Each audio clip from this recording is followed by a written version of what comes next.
Sergio Leone built one of the most beautifully constructed westerns ever made, but he didn't understand the blueprint. His camera understood the myth, he didn't. Every frame in Once Upon a Time looks like scripture. The faces, the light, the dust, all are carved in cinematic stone. But beneath the beauty is a tale of two interpretations. Architectural outcast. But here's the irony. Leone thought he was exposing the Western myth, revealing its dark underbelly.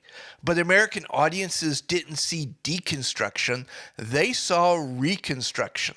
Because what they recognized in harmonica wasn't European fatalism, it was the American soul.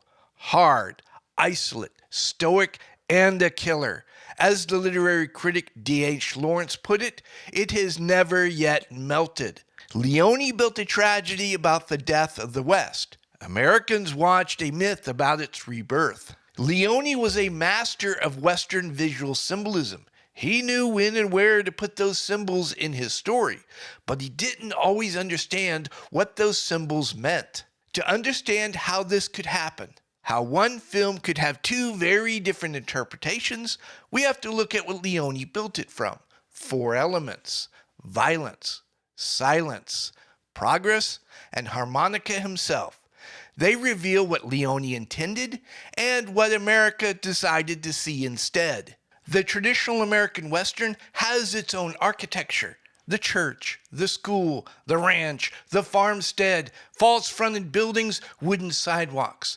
This is more than just buildings. They're a visual language. They're based upon real-world examples, but they've been distilled down into archetypes, each with its own symbolic meaning. Leone violates the visual language of the Western by throwing away its architectural archetypes to replace it with his own visual language. It's a combination of nonsense and memory, bits and pieces all mashed together. It's cinematic, not architectural. It's a European dream of the American West. Breaking rules is a double-edged sword.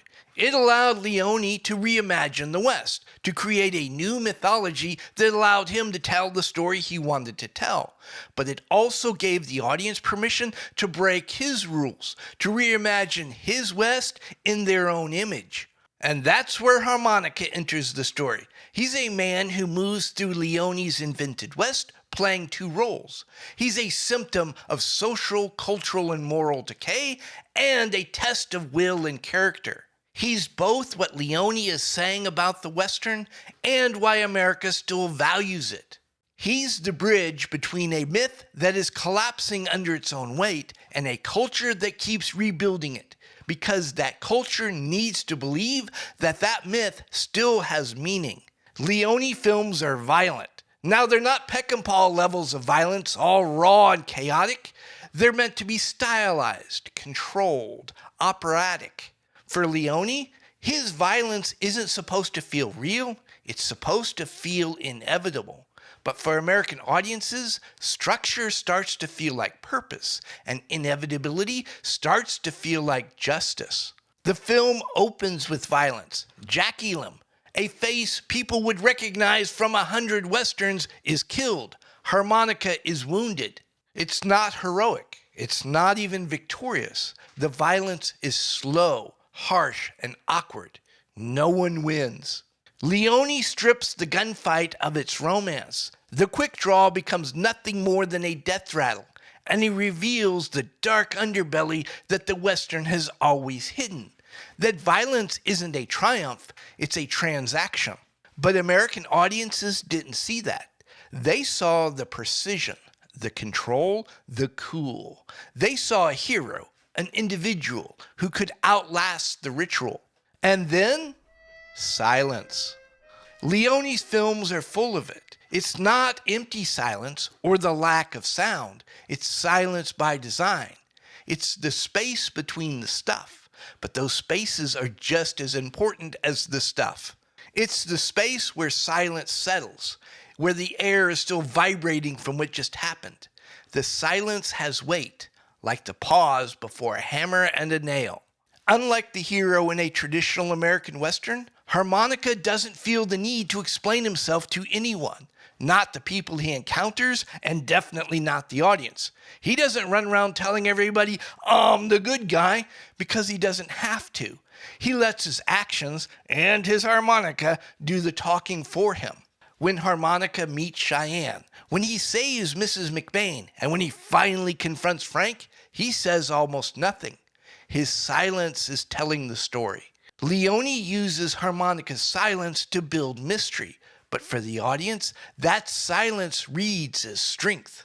In Leone's world, silence is a wound that never heals. But in America's world, it's a virtue. The train and Mrs. McBain represent progress. They're bringing civilization to the West, with all that means. The train is bringing law, order, prosperity, but it's also bringing crime, corruption, and vice.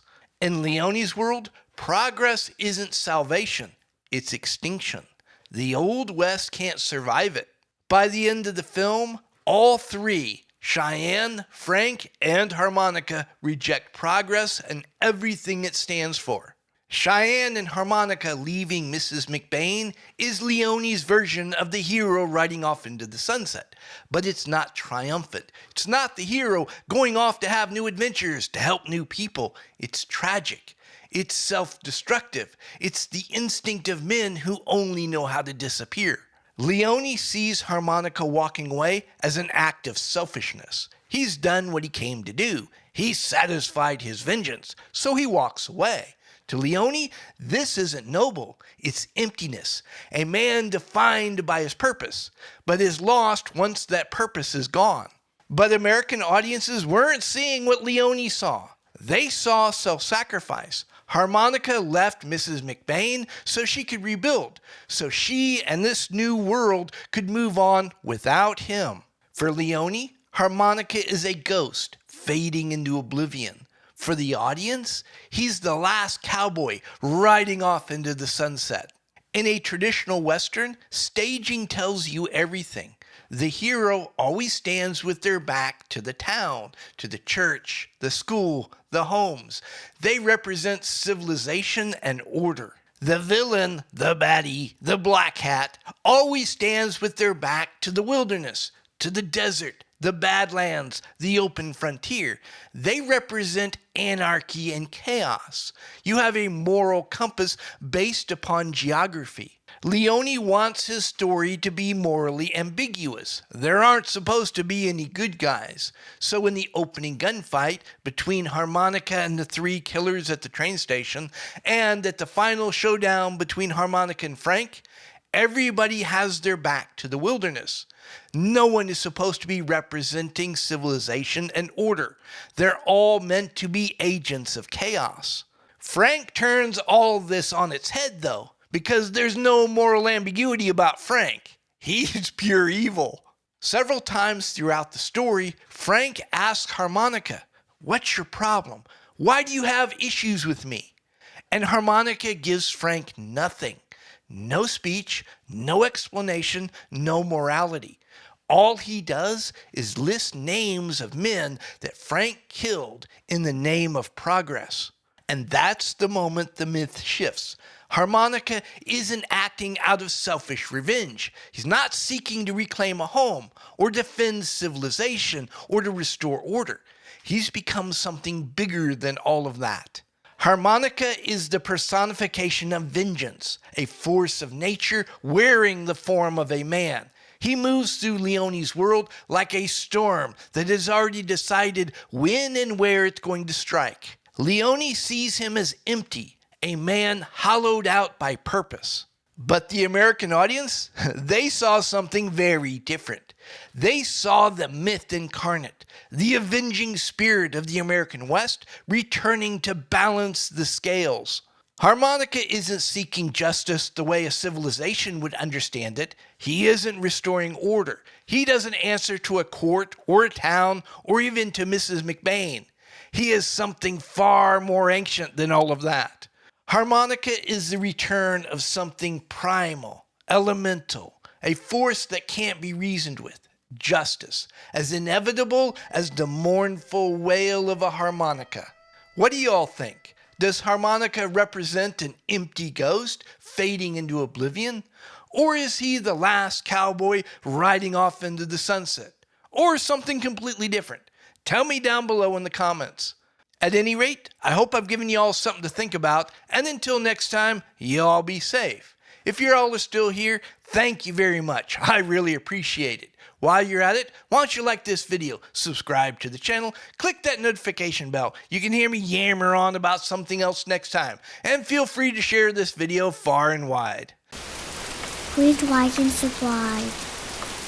Please leave a comment.